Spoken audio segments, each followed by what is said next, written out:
Salut les amis, j'espère que vous allez bien. On se retrouve pour une nouvelle vidéo débrief du match entre le PSG et Angers. Donc deuxième journée de Ligue 1 au Parc des Princes. On l'a joué vendredi. Au moment où je le tourne, on est dimanche. Je vous explique parce que en fait, vite fait, parce que voilà, je rentrais de vacances. Hier, je pouvais pas le tourner. De base, je devais rentrer le samedi. Mais voilà, j'ai prolongé. On a prolongé le séjour d'un jour. Voilà. Et donc voilà. J'ai profité du samedi, voilà, tranquillement. Voilà, on a profité du samedi. Voilà, notre dernier vrai jour. Et voilà, aujourd'hui, j'étais toute la journée sur la route. Et donc voilà. C'est pour ça que je vous le tourne un peu plus vers le soir et vers un retard. Mais voilà, il sortira vers les 20h. Il sortira vers les 20h. Donc voilà. Vous êtes les boss. Avant de commencer, n'hésitez pas à liker, à vous abonner surtout. Voilà, vous êtes les boss. Merci à ceux qui vont le faire. Vous êtes vraiment les boss. Et on est tout de suite parti pour ce débrief et pour débriefer le match entre le PSG et Angers et pour cette deuxième journée de Ligue 1 qui s'est jouée, comme je vous l'ai dit, au Parc des Princes. Alors, encore une fois, on a affronté un bloc bas. Encore une fois, on a fait face à un bloc bas. Encore une fois. Voilà. Alors, j'ai tendance à dire qu'en Ligue 1, c'est on affronte beaucoup des blocs bas. Beaucoup de blocs bas qu'on affronte. Ça me fait pas plaisir. On affronte beaucoup de blocs bas. Ça, c'est vraiment atroce. C'est vraiment atroce. On affronte beaucoup de blocs bas. Ça, ce qui fait que, voilà, c'est vraiment atroce. Mais, voilà. Les blocs bas en Ligue 1, moi, je trouve qu'on a l'habitude. On a l'habitude. En conférence de presse, Luis Enrique s'y attendait déjà, on savait qu'on allait jouer contre un bloc bas angevin, voilà, qui défendent. Voilà. Ils ont essayé d'aller en contre-attaque, mais ils défendaient. Mais je tiens à dire que Angers défendait très bien. Angers tenait, jusqu'à ce que voilà, il y a eu la frappe de Fabian. Voilà, un magnifique décalage. Voilà.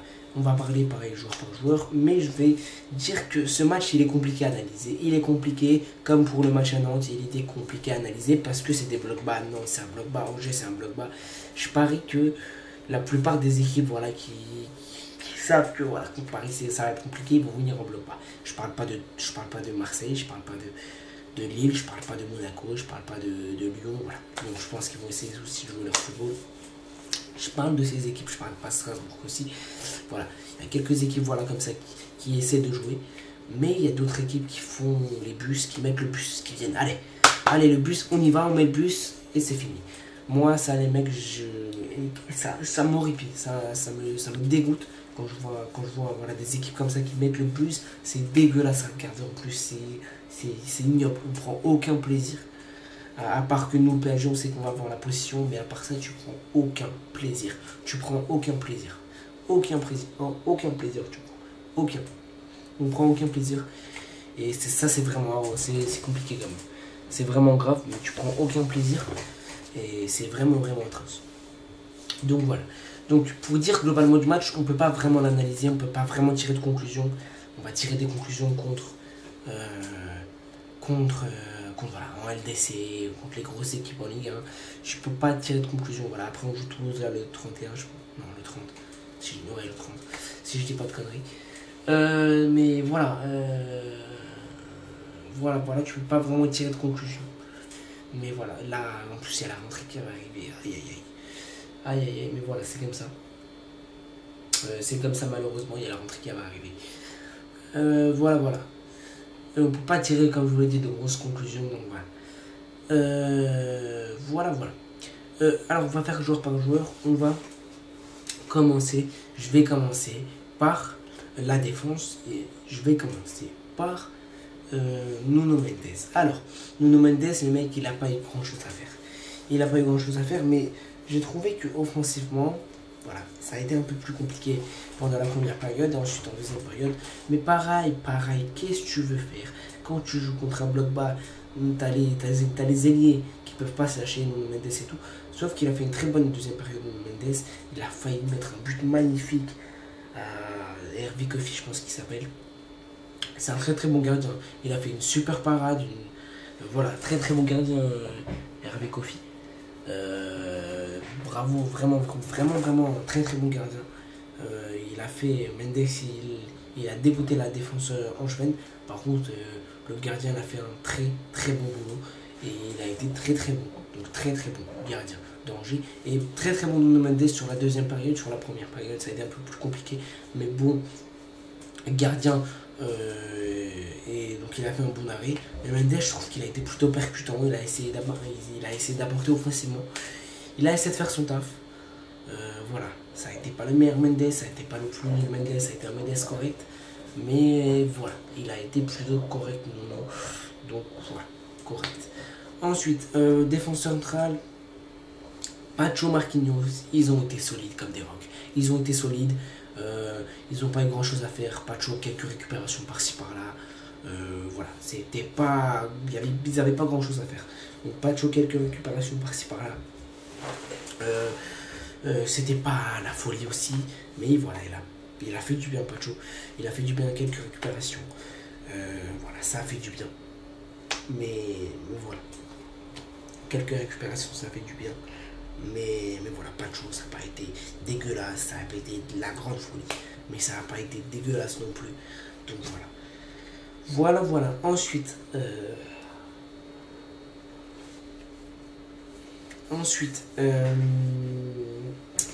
Marquinhos, pareil, ça a été solide. Ça a été solide pour Marquinhos. Pas grand chose à faire pour Marquinhos. Ça a été solide. Voilà, il n'y a pas eu grand chose à faire. Du côté de Marquinhos, voilà, ça a été, moi je veux dire, solide. Ça a été, il a fait ce qu'il avait à faire. Il avait ce qu'il avait à faire, les dégagements. Il se faisait pas prendre dans le dos. Voilà. Et même pas de choses, ça gérait les attaquants angevins. Malgré, comme je vous l'ai dit, il partait en contre. Et donc il partait beaucoup dans la profondeur. Mais ça a été géré par Marquinhos et par Pacho. Voilà, ils savaient qu'ils vont partir dans la profondeur pour contrer. Et ils ont très bien géré ça avec Chevalier. Chevalier, voilà, il n'a pas eu grand chose à faire. Donc ça a été un Chevalier plutôt calme. Ensuite, qui n'a pas touché énormément de ballons. Mais forcément, contre ces équipes-là, tu ne vas pas toucher énormément de ballons. Moi, j'attends Chevalier dans les équipes où ils vont un peu plus te rentrer dedans. Ils vont un peu plus te presser. C'est là-bas que Chevalier va être important dans ses relances. Vraiment qualité au pied. C'est là-bas qu'il va être très important, Chevalier. Donc on attend là-bas. Ensuite, Hakimi, bah, les mecs, j'en vois beaucoup qui disent Hakimi, c'est pas la masterclass, c'est pas la folie, il a pas fait un match exceptionnel, il a pas fait. Voilà. Hakimi a été bon, les mecs, il a été bon, mais offensivement, il a été un peu moins en vue et il a été un peu dans l'oubli, je vais dire, dans l'oubli. Il a pas. Offensivement, il n'a pas énormément apporté parce que tu joues contre un bloc. Donc il y a moins de solutions. Et je pense qu'Hakimi n'est pas encore totalement remis. Il n'est pas encore totalement en jambes. Il n'est pas encore totalement prêt physiquement, moi je trouve. Donc Hakimi, ça va reprendre. Mais défensivement, il a fait son taf, Hakimi. Et même offensivement, ça a été un Hakimi qui a essayé. Il a essayé de combiner avec Dembélé. Il a essayé de se projeter vers l'avant, de faire des appels. Mais voilà, Hakimi a essayé, mais maintenant, voilà, c'était pas le meilleur Hakimi, je confirme. Mais voilà, c'était pas un Hakimi tout craché, c'était pas un Hakimi dégueulasse. Voilà, c'était un Hakimi correct. Donc voilà, défensivement, il a été plutôt bon. Voilà, c'est plutôt défensivement qu'il a été meilleur qu'offensivement. Mais voilà, Hakimi, c'est comme ça. Par contre, le milieu de terrain, les mecs, le milieu de terrain, il faut qu'on en parle. Il faut qu'on en parle de ces trois magiciens, ces trois pépites qu'on a, les mecs, on a vraiment le meilleur milieu de terrain, je vais dire presque au monde, parce que t'as un Vitinha qui est exceptionnel, t'as un magicien, il est magistral, il est très très bon. Vitinha, il est exceptionnel, il est là en mode patron, il est là en mode je gère le milieu de terrain, c'est moi qui contrôle, c'est moi qui comment on dit, c'est moi qui oriente le jeu, c'est moi qui dirige l'orchestre et c'est lui le directeur de cette équipe. Donc c'est lui qui dirige, qui dit la balle elle va là, la balle elle va là. Donc c'est lui un peu le chef d'orchestre et Vitinha a été très bon dans ce match-là. Il a été très bon, il a mis des bons ballons en profondeur, des bons ballons pour écarter, des bons ballons quand il fallait jouer à une touche, quand il fallait jouer dans les petits espaces. Voilà, il a été bon. Donc voilà, Vitinha a été plutôt bon.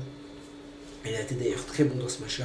Mais le meilleur joueur que j'ai trouvé aujourd'hui dans ce match contre Angers, c'était le bon vieux Fabien Ruiz. Fabien Ruiz, les mecs, c'est une dinguerie. je sais pas. C'est une dinguerie.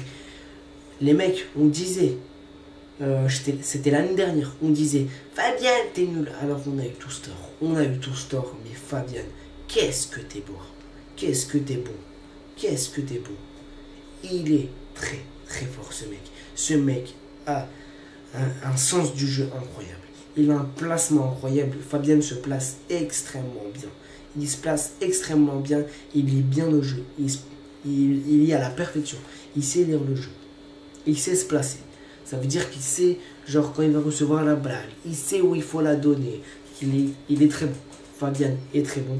Et on a la chance d'avoir un milieu comme ça au PSG parce que ça, tu n'en trouves pas. Tu t'en trouves pas beaucoup. Tu n'en trouves pas beaucoup. Fabien était très très bon. En plus, il est buteur. Et son but, il est totalement mérité. Totalement mérité. Voilà, Fabien en plus commence à marquer. Il est décisif. Il est très bon, Fabien. Fabien est très bon. Pour moi, Fabien ne doit pas sortir de ce 11. Voilà. Ensuite, tu as le bon vieux Neves. Neves aussi qui est exceptionnel. Neves qui court, qui a toujours cette intensité incroyable. Mais Neves, c'est une dinguerie. Neves, c'est une dinguerie. Il a une intensité incroyable. Neves, il est très très bon. Pareil, il a fait un match exceptionnel. Donc Neves a été très très bon aussi. Donc voilà, un bon Neves. Et voilà, ça a été un super match du PSG. Bon, moi j'ai kiffé. J'ai kiffé. Mais voilà, ça a été pas plaisant. Parce que pour la spectacle de la Ligue 1, c'est vrai que ça attire moins de spectateurs. Parce que tu joues contre des blocs bas. Tu joues contre des blocs bas. Ton match ne joue pas contre Paris. Pour moi, la Ligue 1 ne se joue pas contre Paris. Tu peux venir pour un match pour les allers-retours. Pour moi, tes deux matchs ne se jouent pas contre le PSG. Ils ne se jouent pas contre Paris. Voilà. C'est bien beau de venir, mais ça ne se joue pas contre le PSG, tes deux matchs. Ils ne se jouent pas contre le PSG. La Ligue 1 ne se joue pas sur deux matchs. Tout simplement. Parce que tu as des autres équipes qui vont peut-être te rafler. Mais tu ne vas pas mettre des blocs bas à chaque fois.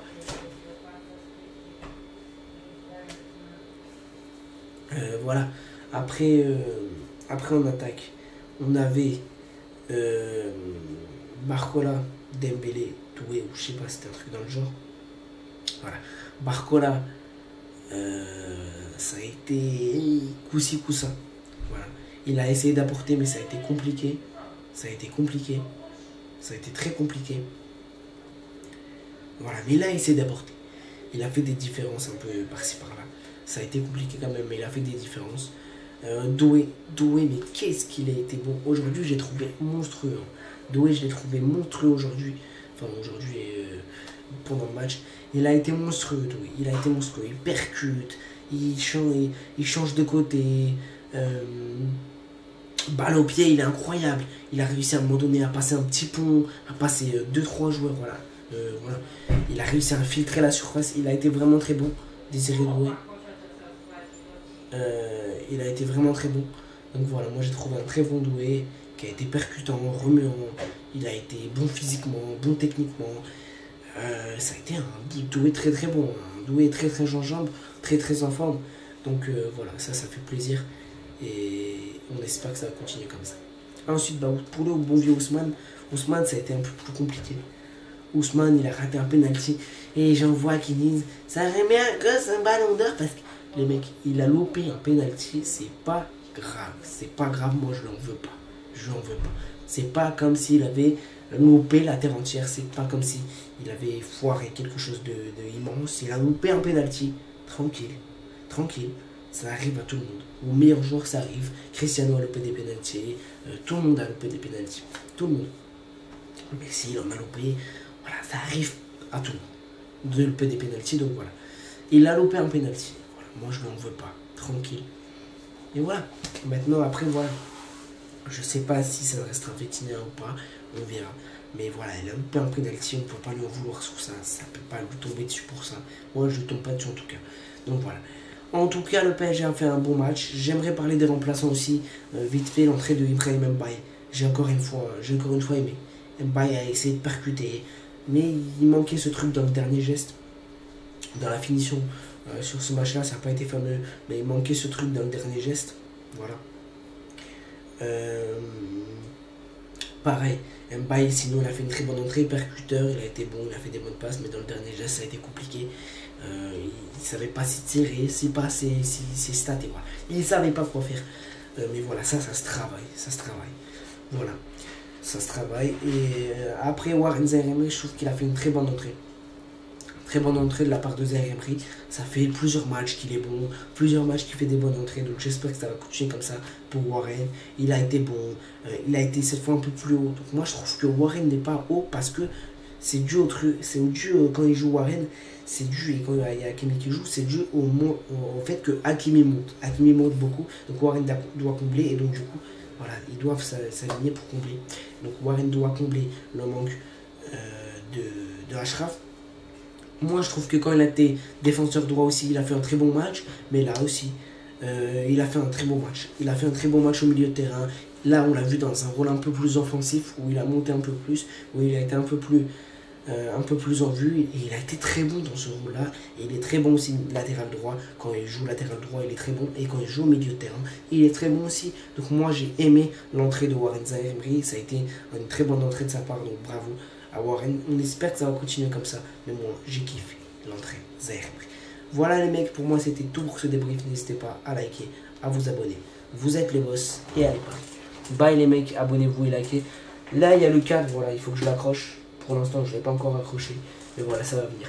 Vous êtes les boss, likez, abonnez-vous. Bye les mecs. Bye.